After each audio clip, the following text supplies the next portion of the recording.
सामवेद का एक मंत्र है, सामवेद का 19वां मंत्र। देखो एक और बात है, सामवेद में जितने भी शब्द प्रयोग होते हैं परमात्मा के लिए, वो कभी भी संसार के किसी भी पदार्थ को के लिए शब्द प्रयोग नहीं होते। अब ध्यान से मैं ये बात क्या कहना चाह रहा हूँ, जैसे वहाँ अग्नि शब्द प्रयोग हुआ, ऋग्वेद में, यजुर्वेद में, अथर्ववेद में अग्नि शब्द संसारिक अग्नि के लिए भी प्रयोग हो जाएगा। पर अब सामवेद में अगर अग्नि शब्द प्रयोग हुआ है तो वो केवल परमात्मा के लिए प्रयुक्त होता है। इस बात का विशेष ध्यान रखना आप सभी लोग। सामवेद का कोई अर्थ ऐसा नहीं है कि जो इंद्र शब्द आया अगर सामवेद में, तो इंद्र यहाँ तो आत्मा के लिए प्रयुक्त होता है, और वेदों में इंद्र सूर्य के लिए भी प्रयुक्त हो जाता है, इंद्र सूरज के लिए भी, और इंद्र माने भगवान के लिए भी, और इंद्र राजा के लिए भी। मतलब ईश्वर से अलग शब्द भी प्रयोग हो जाते हैं, परंतु सामवेद में ईश्वर परक जो जितने भी शब्द हैं ईश्वर के लिए वो केवल ईश्वर के लिए ही प्रयुक्त होते हैं। उसमें कोई भी सांसारिक लौकिक शब्द प्रयोग नहीं होते। ये मैंने विशेष बात बता दी है जो आपको जनरली पता नहीं पड़ेगी कभी प्रयोग में भी। तो वहाँ क्या मंत्र कह रहा है, ये देखो, ये मंत्र सुनो, बहुत बढ़िया मंत्र है, 19वां मंत्र है सामवेद का। अग्निम इंधानो, अग्निम माने ईश्वर, इंधानो ध्यान से, ईंधन कहते हैं ना, ईंधन प्रज्वलित हो जाता है। तो यहाँ आया अग्नि इंधानो न ईंधनो, अग्निम इंद्रो मनसा धियम सचेत मर्त्य। क्या हुआ, अग्निम इंधनो मनसा धियम सचेत मर्त्य, अग्निम इंधे विविश्वभि। ये पूरा मंत्र हो। क्या बात कह रहा है मंत्र, ये कह रहा है देखो उपासना है सामवेद में। मैंने उस दिन भी आपको ये कहा था कि वेद, सामवेद उपासना का मंत्र है, और उपासना का मतलब है कि जीवात्मा वैसा ही बनना चाहती है जैसा परमात्मा है, उसके निकट बैठना चाहती है नहीं, तो ये उपासना करना है। अग्निम इंधनो मनसा, उस परमपिता परमेश्वर को श्रद्धा से ध्याओ। उस परमपिता परमेश्वर को क्या है, श्रद्धा से मन से, मनसा धियम सचेत मर्त्य। हे मनुष्य, मर्त्य कहते हैं संस्कृत में मनुष्य को, मर्त्य मृत्यु लोग है ना, क्यों मृत्यु लोग, इसलिए कि यहाँ आता है और जाता है, तो इसलिए मनुष्य को कह दिया हे मनुष्य, उस परम पिता परमेश्वर को मन से ध्यान कर। मनसा धियम, धियम कहते हैं बुद्धि को, धियो यो न प्रचोदयात्, धी माने बुद्धि। तो कहता धियम सचेत, क्या है, धियम सचेत मर्त्य। हे मनुष्य, इस बुद्धि को प्राप्त कर। कौन सी बुद्धि, धियो यो न। देखो आपने गायत्री मंत्र पढ़ा है, गायत्री मंत्र में कितनी बड़ी बात है, 3 पद है ना उसमें, ओम भूत भुवस्वः तत्सवितुर्वरेण्यम धीमहि। हम उसको पहले धारण करें, जो भूत भुवस्वः है, जो सवितुर्वरेण्यम है, उसको हम क्या करें, पहले धारण करें। धियो यो न प्रचोदयात्, फिर वो हमारी बुद्धि को सन्मार्ग में प्रेरित करे, प्रचोदयात्। तो यहाँ ये यहाँ कह रहा है अग्निम इंधनो मनसा, उस परमपिता परमेश्वर को मन से ध्यान करो, सचेत, धियम सचेत, उस बुद्धि को प्राप्त करो। जब मन से ध्यान करोगे तो आपकी बुद्धि प्राप्त हो जाएगी, नहीं हो जाएगी। और बुद्धि कैसी प्राप्त होएगी, प्रचोदयात् धियो यो न प्रचोदयात्, जो सन्मार्ग के लिए प्रेरित करेगी। तो इस मंत्र में सबसे बड़ी विशेषता हुई कि किसकी उपासना करनी चाहिए? सबसे पहले परमेश्वर की उपासना करनी चाहिए, क्योंकि बिना परमेश्वर की उपासना करने से बुद्धि आप प्राप्ति नहीं कर सकते। कैसी बुद्धि? जो निर्मल हो। निर्मल बुद्धि परमपिता परमेश्वर की बिना प्रार्थना के, बिना उपासना के प्राप्त नहीं करनी चाहिए। तो ईश्वर का सबसे पहले ये आया इसमें कि ईश्वर की उपासना करो। क्यों नहीं? तो काय से कह रहा है वो? मनसा, श्रद्धा से कर। ईश्वर की उपासना तो कर, पर कर काय से? श्रद्धा से कर। अच्छा, वो ईश्वर की उपासना करना क्यों चाहेगा? अगर आप वो ये कह रहा है अग्नि में ईंधनो, तो इसलिए कह रहा है कि ईश्वर का ध्यान कर। बिना ईश्वर के ध्यान करे तो दुखों से नहीं छूट सकता। क्योंकि ये जो शरीर है, ये जो शरीर मिला है संसार में, दो कामों के लिए मिला। एक तो भोगने के लिए और एक कर्म करने के लिए। तो भोगेगा काय से? इस शरीर से, जो पहले जन्म में प्रारब्ध है उसको इससे भोगेगा। और कर्म भी इससे किससे करेगा? इसी शरीर से करेगा। तो कर्म भी ऐसे कर जो आगे आपको दुख ना दे।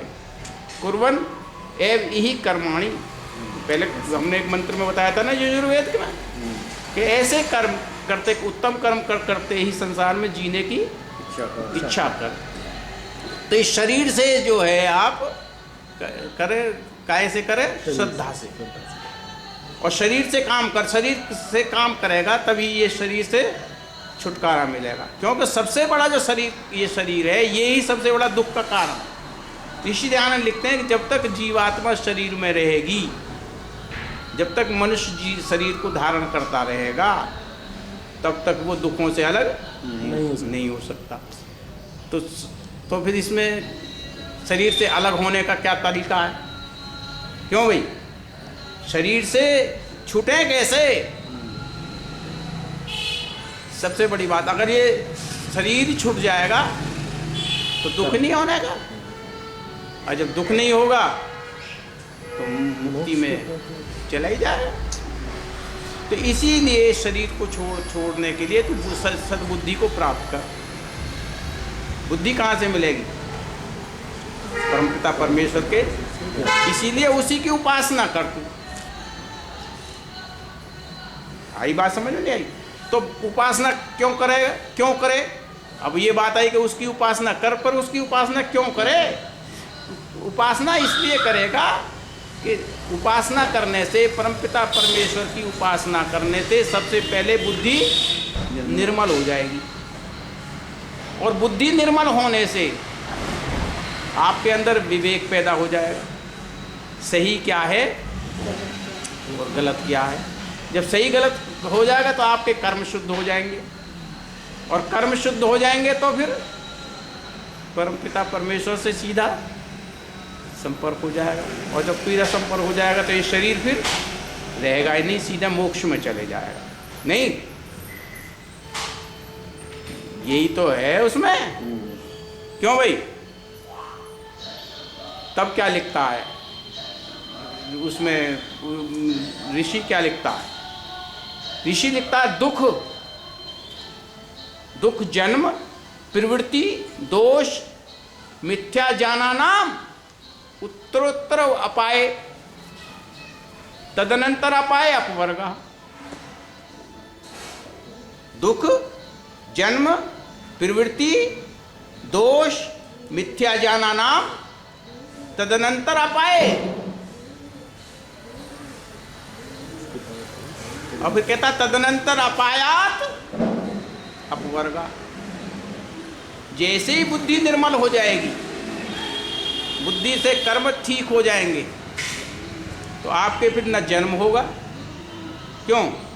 प्रवृत्ति दोष खत्म हो जाएंगे। प्रवृत्ति दोष खत्म हो जाएंगे तो आप कर्म ठीक करेंगे, और कर्म ठीक करेंगे तो दोष नहीं होंगे, और दोष नहीं होंगे तो फिर दुख नहीं होगा। और दुख कब नहीं होगा? जब दुख खत्म हो जाएगा तो ईश्वर प्राप्त हो जाए। सांख्य दर्शन क्या कहता है? सांख्य दर्शन यही तो कह रहा है, सबसे पहला सूत्र सांख्य दर्शन का यही है, अत त्रिविध दुख अत्यंत निवृत्ति अत्यंत पुरुषार्थ। क्या है वो कह रहा? अत त्रिविध दुख, जो 3 प्रकार के दुख हैं, कौन से हैं? आध्यात्मिक, आदि भौतिक और आदि दैविक, तीनों दुख हैं। अत त्रिविध दुख अत्यंत निवृत्ति। निवृत्ति शब्द प्रयोग नहीं बोला वहां, अत्यंत निवृत्ति। क्योंकि अत्यंत निवृत्ति अत्यंत पुरुषार्थ। पुरुषार्थ किसे कहते? किसे कहते हैं भाई पुरुषार्थ? जो वो तो व्यवहारिक शब्द बन गया है। पुरुष कहते हैं आत्मा को या परमात्मा को? परमात्मा के लिए पुरुषार्थ ना, आत्मा के लिए पुरुषार्थ कर। निवृत्ति हो जाने से आत्मा ही तो प्रकाशमान होगी। जब तीनों दुख हटेंगे, उनकी निवृत्ति हो जाएगी, आत्मा प्रकाशित हो जाएगी। और जैसे ही आत्मा प्रकाशित हो जाएगी, विवेक हो जाएगा, और विवेक हो जाने से परमपिता परमेश्वर के दर्शन होने लगेंगे। तो वहां लिखता है अत त्रिविध दुख अत्यंत निवृत्ति अत्यंत पुरुषार्थ। बात समझ में आई नहीं आई? बिना पुरुषार्थ, पुरुषार्थ शब्द वहीं से बना। पुरुष अर्थ मतलब आत्मा के लिए, जो तू अर्थ माने लिए, ज्ञानार्थ में विद्यार्थ जा रहा हूं, मां ज्ञानार्थ जा रहा हूं, ज्ञान के लिए जा रहा हूं। तो पुरुषार्थ मतलब मैं पुरुष के अर्थ के लिए, पुरुष माने आत्मा, आत्मा के लिए, पुरुष आत्मा के लिए अत्यंत निवृत्ति हो जाए। निवृत्ति, दुखों की निवृत्ति किसके लिए हो रही है? दुख सुख किसके गुण है? आत्मा के। तो निवृत्ति किसकी चाहता है? वो आत्मा से तीनों दुखों की निवृत्ति चाहता है। और फिर संसार, अच्छा संसार में जितने भी साधन हैं वो क्या आत्मा के दुखों की निवृत्ति कर देंगे? बताओ कौन सा ऐसा साधन है जो आत्मा के दुखों की निवृत्ति कर देगा? आपको भूख लगी, कष्ट हुआ, आपने भूख रोटी खा ली। जैसी रोटी खाते हो, भूख ऐसे नहीं है 2 घंटे बाद लगेगी। आपको गलतफहमी है, भूख धीरे धीरे जभी से शुरू हो जाती है। जैसे ही आपने खाना खा के निपटे, वो धीरे धीरे पचता रहेगा। मतलब उस खाने का जो रस है वो धीरे धीरे आपको, तो धीरे धीरे धीरे धीरे धीरे धीरे और एकदम आकर के फिर आपको जो एक समय आएगा, भूख अभी नहीं लगी, लग रही थी, वो निवृत्ति हुई ही नहीं थी, अत्यंत निवृत्ति नहीं हुई थी। निवृत्ति तो हुई थी, अत्यंत निवृत्ति। आपको खांसी हुई, आपने संसार के साधन इकट्ठे किए, खांसी ठीक हो गई, 6 महीने बाद फिर हो गई। अगर उसकी अत्यंत निवृत्ति हो जाती तो फिर होती नहीं। क्या देखो क्या बात। फिर सांख्य दर्शन का ऋषि लिखता है, न दृष्टात तत् सिद्धि, कोई सिद्धि नहीं देखी जा सकती संसार के साधनों से। निवृत्ते अपि अनुवृत्ति दर्शनात् च, कि जैसे ही निवृत्ति होती है फिर उसका अनुवृत्ति हो जाती है। तो इसलिए उसमें सिद्धि नहीं होती, किसी भी कष्ट की निवृत्ति की सिद्धि हो ही नहीं सकती। न दृष्टात सिद्धि, निवृत्ते अपि, खत्म होने के बाद भी अनुवृत्ति दर्शनात्, फिर अनुवृत्ति हो जाती है उसकी। तो उसका तरीका क्या है? तरीका फिर परमपिता परमेश्वर है, उसका आनंद में फिर लौट के कष्ट नहीं आता। क्यों भाई? तो इसलिए वो ईश्वर की उपासना अग्नि में ईंधनो, मेरी समझ रहा ना, इसलिए अग्नि में ईंधनो फिर करे करता है मनसा धियम, श्रद्धा से उसको ध्यान कर। क्योंकि उसको बिना ध्याए हुए दुखों की निवृत्ति नहीं होगी, इसलिए उसे ध्यान। फिर कहता मनसा धियम, श्रद्धा से धा, बिना श्रद्धा से धाए हुए आप दुख की निवृत्ति नहीं होगी। और जब तक विवेक ज्ञान नहीं होगा तब तक नहीं होगी। तो सबसे पहले श्रद्धा के लिए आपको आवश्यक है कि आपको जो है सत्य को जानना पड़ेगा। क्यों नहीं जानना पड़ेगा? और नहीं, आप बिना जाने हुए आप कर रहे हैं, बिना श्रद्धा से आप कर रहे हैं। क्योंकि जानने के लिए केवल ही मनुष्य जो है ये विवेक रखता है। अन्य संसार में जो जीव आए हैं उनके लिए नहीं कहा अग्नि में ईंधनो, वो क्योंकि मनुष्य जो है विवेक रखता है। विधि और निषेध, हेय और उपादेय, दोनों बातों को ध्यान रखना। मैं क्या कहना चाह रहा हूँ, विधि और निषेध क्या सही है और क्या गलत है। हेय और उपादेय, कौन सी चीज छोड़ने लायक है और कौन सी चीज ग्रहण करने लायक है, ये कौन जानता है? मनुष्य जानता है। केवल मनुष्य इतर कोई नहीं जानता। और तब इससे इतर लोगों को, जीवों को क्या कहा हमने? पशु। वो देखते ही देखते हैं, पर देखने के बाद उनको ये नहीं जानते कि हमें इसमें सही क्या है और गलत क्या है। तो अगर मनुष्य भी देखने के बाद ये नहीं जानता, उसको विवेक पैदा नहीं होता, तो वो भी पशु। क्योंकि पश्यति सर्वान विशेषणति पशु। बात समझ में नहीं? पश्यति सर्वान, जो सबको देखता है। पश्यति सर्वान विशेषणति इति पशु, विशेषणे इति पशु, जो देखता ही देखता है वो उसका नाम पशु है। तो मनुष्य पशु क्यों नहीं हुआ भाई? पशु जो है कोई एक शब्द नहीं, वहाँ पशु उसको इसलिए कहा कि वो ये नहीं जानता कि ये हे है, ये उपादेय है, इसलिए उसको भी पशु कहा। तब एक नीतिकार ने लिखा, आहार निद्रा भय मैथुन च सामान्यम एतत् पशु भी नराणाम। आहार निद्रा भय मैथुन, ये सब जो पशु में और आदमियों के बराबर है। क्यों जी वकील साहब? फिर कहते हैं धर्मो ही तेषाम अधिको विशेषो। धर्म ही एक ऐसा है जो इन दोनों में अलग है। धर्मेण हीना पशु भी समाना। अगर वो धर्म से हीन है तो पशु के समान है। ये नीतिकार ने शब्द लिखा, पर आप इसको ध्यान से देखो, यहाँ भी न्याय नहीं करा पशु के संग। वो कह तो दिया कि पशु भी ऐसा करता है, आहार करता है, पशु भी आहार करता है, निद्रा भी लेता है आदमी, निद्रा जो पशु भी लेता है, भय पशु भी करता है, आदमी पशु करता है, मैथुन च संतान उत्पत्ति मनुष्य भी करता है और वहाँ के लिए सामान्य में एतत् पशु भी समाना। क्या बराबर एक जैसे हैं ना? आहार जो है आदमी कुछ भी खा लेगा। पशु का जो भोजन है, गधे को तुम भूखा रखो 1 महीने तक, उसको मांस डाल दो, नहीं खाएगा। भैंस को तुम मांस डाल दो बना करके, नहीं खाएगी। शेर को भूखा रखो 1 महीने, घास डाल दो, नहीं खाएगा।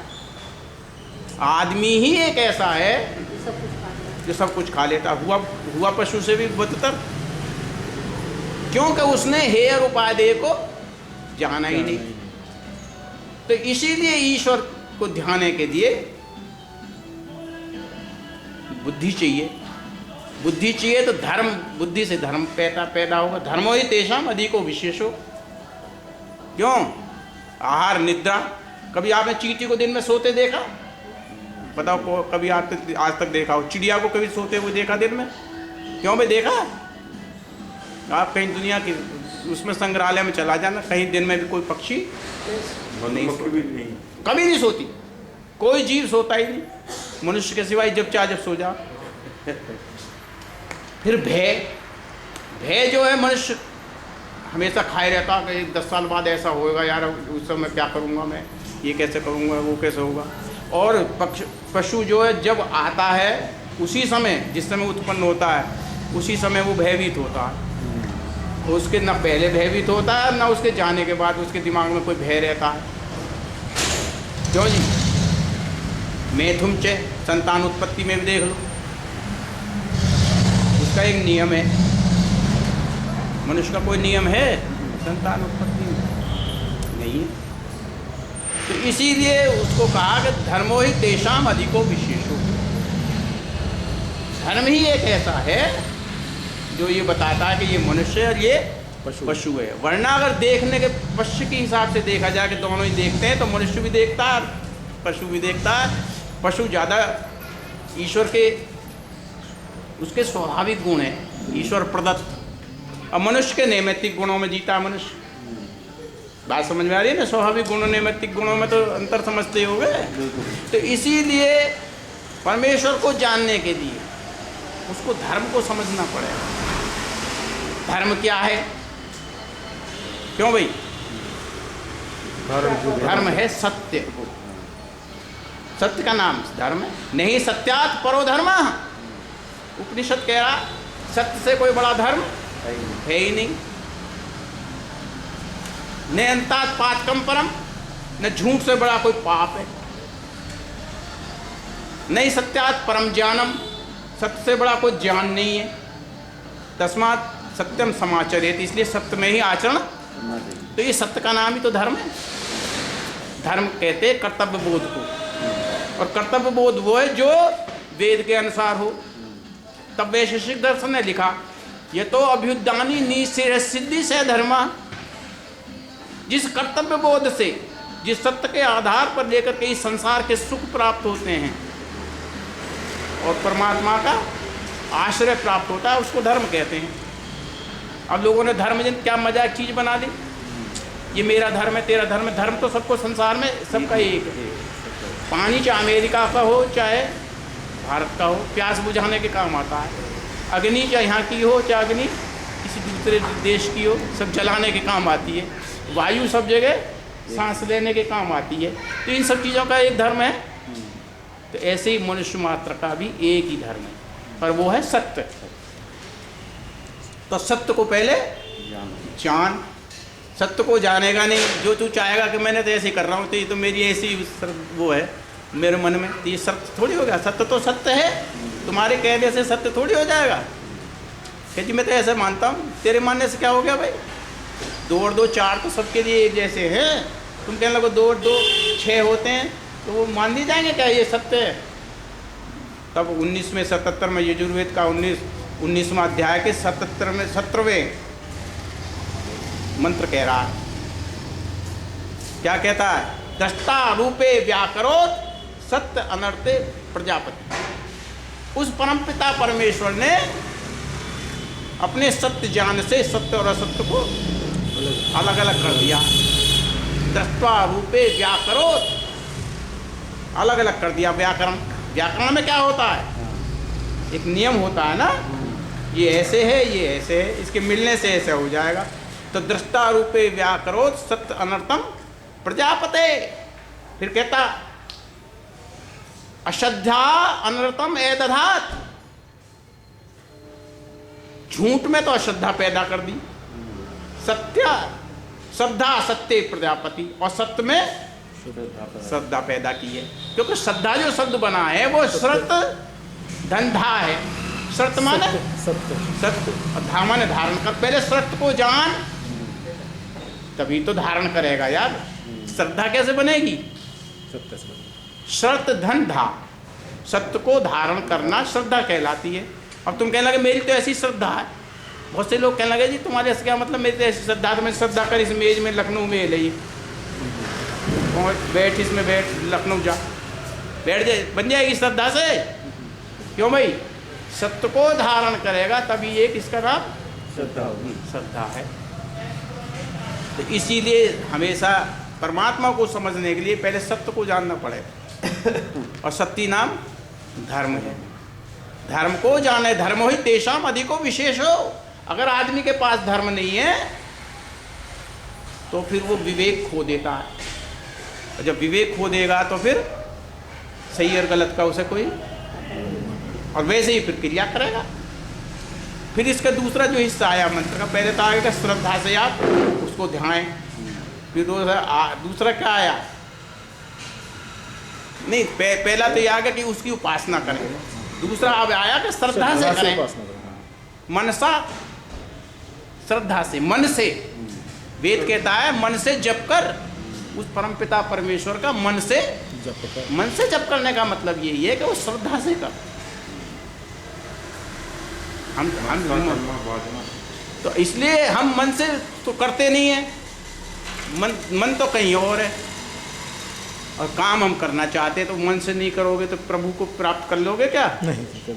तो इसलिए उसने कहा कि मनसा धियम सचेत मर्त्य, हे मनुष्य श्रद्धा के साथ कर और मन से कर। है माला फेरत जगमुआ नहीं, क्या ना, क्या है मन का कन का फेर, माला फेरत जग भया, माला फेर जुगिया, फिराना मन का फेर, कर का मन का डाल दे, मन का फेर।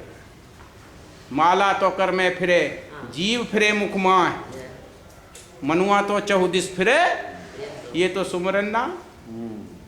क्यों? ये सुमरन है क्या? मन तो तुम्हारा घूम रहा कहीं और आप यहाँ माला कर रहे हो, प्रभु के ध्यान में बैठे हो और कह रहे हो दुकान पे जाना है यार, इतनी देर हो गई, अभी तो 2 गाहक निकल गए होंगे। क्यों? तो कहता है मनसा धियम, मन से प्राप्त कर।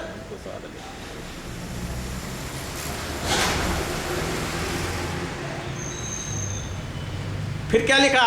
नामे खुदा का अकबर, जो वे जुबां तो देखा। क्या? नामे खुदा का अकबर, नामे खुदा का अकबर, अकबर इलाहाबादी थे एक शायर, वो लिखते हैं नामे खुदा का अकबर, जो वे जुबां तो देखा। जवान पे तो परमात्मा का नाम ले लिया, बातें कर रहे राम राम राम राम राम करते रहेंगे। हाँ भैया वहाँ जा रहा तू, राम राम राम राम करते रहे। ये परमात्मा का श्रद्धा से भजन हो रहा है क्या? कैसा मनसा धियम नहीं, नामे खुदा का अकबर, जब जुबां तो देखा। इश्के बुता का लेकिन, इश्के बुता का लेकिन नक्शे कलूब देखा। क्या बात है, इश्के बुता का लेकिन। मन में तो दुनिया भर की चीज भरी हुई है, मेरा पोता है, मेरा बेटा है, मेरी गाय ने दूध ना दिया, आज वहाँ जाना, भैंस जा रहा। तो कहता है मन में तो संसारिक लोगों के चित्र बैठे हुए हैं, नक्शे बुता का लेकिन। क्यों? इश्क कहते प्यार को, इश्के बुता का लेकिन नक्शे कलूब देखा। नक्शे कलूब, उसका चित्र हृदय में बैठा है, उस प्यार का जो संसार के लोगों से तुम प्यार करते हो, अब परमात्मा को वैसी बहकाने में लग रहे हो कि मैं तेरे नज़दीक बैठा हूँ। अच्छा परमात्मा जिसके नज़दीक, आग के नज़दीक मत बैठो तुम, आग में जला कर छोड़ आओ और कई काम में लग जाओ तो क्या गर्मी लग जाएगी आपको? इश्के बुतां का लेकिन। तब लिखता है, फिर शायर ने लिखा, खुलू से दिल से हो सजदा, खुलू से दिल से हो सजदा, तो उस सजदा के क्या कहने? क्या? खुलू से दिल से हो सिजदा, सिजदा माने पूजा करना, भक्ति। भक्ति। खुलू से दिल से हो सजदा, तो वो सिजदा के क्या कहने? वही काबा सरक आया जबी मैंने जहां रख दी। क्यों भाई? काबा वहीं काबा सरक आया जबी जहाँ मैंने रख दी। जबी माने कहते हैं माथे को, गर्दन को, जहाँ मैंने गर्दन रख दी वहीं खुदा बन गया। क्योंकि खुलू से दिल से उस सिजदा, श्रद्धा के साथ आपने अगर परमात्मा को ध्याया है तो परमात्मा तो फिर कहीं दूर है ही नहीं। क्यों?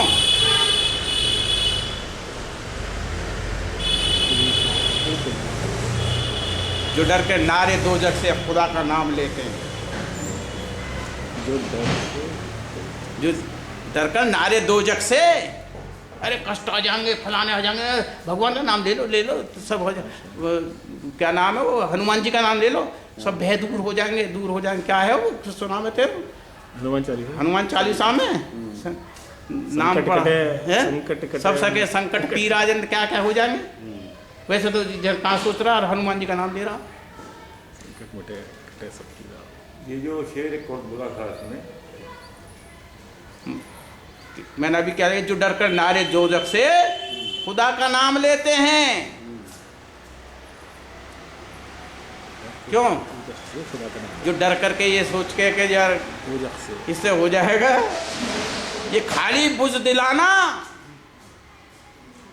ये इबादत है नहीं, ये खाली बुज़दिलाना खिदमत है। बुज़दिल कहते हैं कायर को, और खिदमत कहते हैं गिड़गिड़ाहट को। जो डर के नारे दोजख से खुदा का नाम लेते हैं, इबादत क्या है? ये खाली बुज़दिलाना खिदमत है। बात समझ में आ रही है नहीं आ रही? मगर जो शुक्र नेमत में जब झुकती है बंदे, क्यों? जब परमात्मा का धन्यवाद करते हैं, शुक्र नेमत लिखता है, मगर जब शुक्र नेमत में जब झुकती है बंदे की, सच्ची इबादत है ये, शरीफाना इतायत है। क्यों? सच्ची बंदगी है ये, शरीफाना इतायत। मगर जब शुक्र नेमत में जब झुकती है बंदे की, परमात्मा तेरी ये बड़ी बड़ी कृपा है, इसलिए मैं तेरे पैरों में पड़ रहा हूँ, इसलिए नहीं डर के जो भूत आजा नाम ले रहे हनुमान जी का, ठीक हो जाए ना, हो ही नहीं सकता। तो परमपिता परमेश्वर को मन से ध्याओ, श्रद्धा के साथ ध्याओ, उस बुद्धि को प्राप्त करो। फिर कहता अग्नि में इंधे विविश्वमी, जैसे ही परमात्मा का ध्यान आपके मन में होएगा, सूर्य जैसा प्रकाश आपको प्रकाशित हो जाएगा। और प्रकाश प्रकाशित होने में वही उसकी आपकी प्राप्ति है। क्यों? तो परमपिता परमेश्वर को प्राप्त करने के लिए सबसे पहले तो उसकी उपासना, फिर श्रद्धा से उपासना, श्रद्धा से, ऐसे नहीं, श्रद्धा से उपासना करनी चाहिए। और ये काम निरंतर करना है। ऐसा नहीं है कि एक दिन वैराग्य और अभ्यास से ही परमपिता परमेश्वर को प्राप्त किया जा सकता है। आपने एक दिन संध्या कर ली, बस हो गया काम। अरे रात तुमने रह ही गई मेरी, वो कहता ना, क्यों? इसको लगातार सेतु निरंतर्य, क्या करना भाई? सेतु निरंतर्य।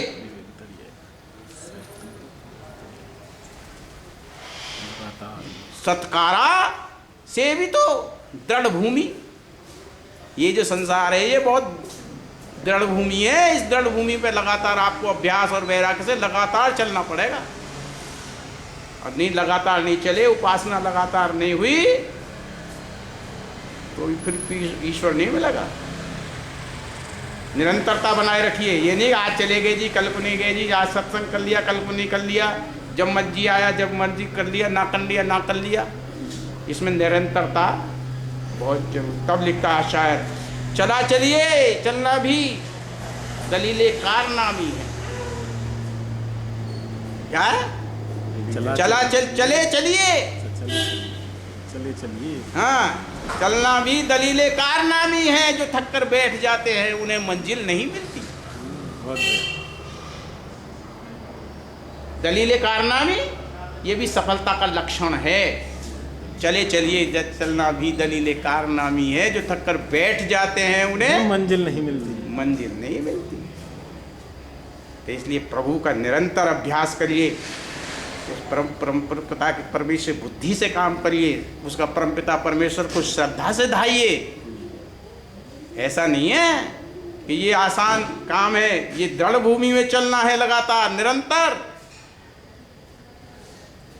सेतु दीर्घ काल तक, लंबे समय तक। समझ में आ रही राजीव जी? इसलिए इस परमपिता परमेश्वर को लगातार आपको उपासना की आवश्यकता है। तब मनु महाराज ने एक बात लिखी, नैतिष्ठति यह तो पूर्वम सुबह सूर्य पूरब में निकलता है ना, वो कहता है नैतिष्ठति यह तो पूर्वम, जो सुबह संध्या नहीं करता। न उपासते यस्तु पश्चिमाम, शाम को संध्या नहीं करता। सह शूद्रवत बहिष्कार्य, उसको शूद्र की तरह बहिष्कार कर देना चाहिए। सर्वम स्याद द्विजकर्मणा, सब द्विजों के कर्मों से उसे उस शूद्र की तरह उसको बाहर कर देना चाहिए, उसे अपने पास ही नहीं बैठाना चाहिए। तू शूद्र है, प्रभु का ध्यान ही नहीं करता है, सुबह करता है न शाम करता है, आज फुर्सत ही नहीं मिली, मुझे समय ही नहीं मिला, भागा दौड़ रहती है।